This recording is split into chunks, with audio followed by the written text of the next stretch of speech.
Bonjour Maria Novak. Bonjour. Merci beaucoup d'être venue sur le plateau de Xerfi-Canal. Vous êtes une pionnière du microcrédit solidaire. Vous l'avez pratiqué dans les pays en développement. Vous étiez économiste à la Banque mondiale au départ. Et puis en 1989, vous avez créé en France l'Association pour le droit à l'initiative économique, qui permet notamment dans les quartiers le développement de l'entrepreneuriat et donc de la création de son propre emploi. Et après les émeutes urbaines de 2005, vous avez ouvert un grand nombre d'antennes dans les quartiers dits sensibles. Et donc vous dites qu'ils sont sensibles dans tous les sens du terme.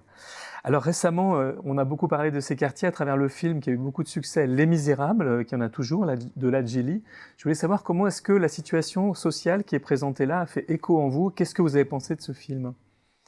J'ai beaucoup aimé ce film. D'abord, je trouve qu'il était juste et qu'il était bon. Enfin, il avait quand même cette qualité qui permettait de s'y intéresser davantage.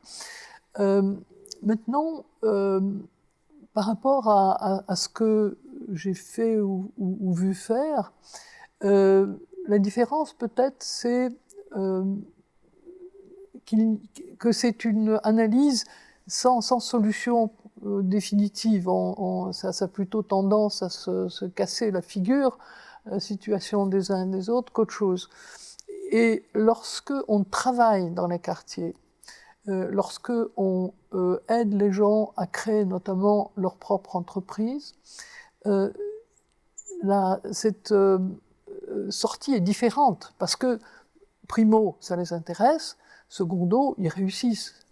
Et donc, on se dit, les choses ne vont pas si mal que ça puisqu'ils arrivent à s'en sortir.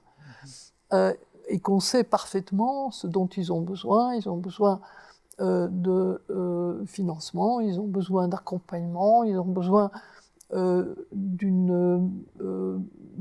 environnement un peu plus porteur que ce n'est le cas. Mais il y a un espoir au bout. Et ce qui me sidère vraiment, c'est que, ayant cette expérience en vraie grandeur depuis maintenant 30 ans, on ne passe pas à une extension plus générale. De même que le rapport Borloo, qui est un bon rapport, est juste. Jeter au panier, on ne fait rien. Alors qu'on sait, on doit savoir quelque part que ça ira de mal en pis. Et que quelque part, cette explosion, elle nous atteindra tous. Alors, vous dites que c'est possible d'améliorer la situation. Oui. Vous avez notamment inspiré le statut d'auto-entrepreneur. Vous avez été conseillère spéciale pour cela du ministre de l'économie Laurent Fabius.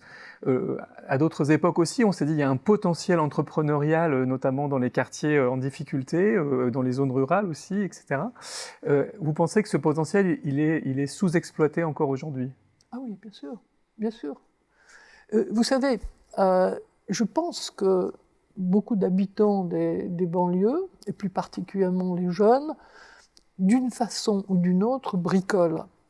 Ils ne pourraient pas, d'une part, ne rien faire, sinon se monter un peu la tête, ils ont besoin de gagner quand même le minimum d'argent. Tout ne vient pas de la drogue, quand même. Et donc, je suis absolument convaincue, parce que je vois les gens qui arrivent à l'ADI. À un moment, on avait obtenu une sorte d'accord tacite, ça n'a jamais été exprimé, mais sauf par moi, que précisément, on pourra financer des gens qui, pendant un an encore, ne sont pas enregistrés.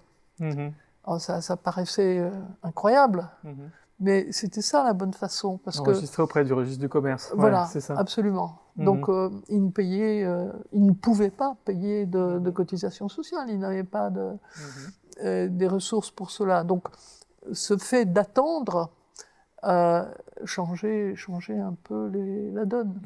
Et donc on peut trouver des solutions, on peut se remettre sur la voie du développement économique. On en parlera dans d'autres interviews où vous nous expliquerez qu'est-ce qu'il faut faire pour lever les freins à la création d'activités, d'emplois indépendants. Merci beaucoup Maria Novak. Merci à vous.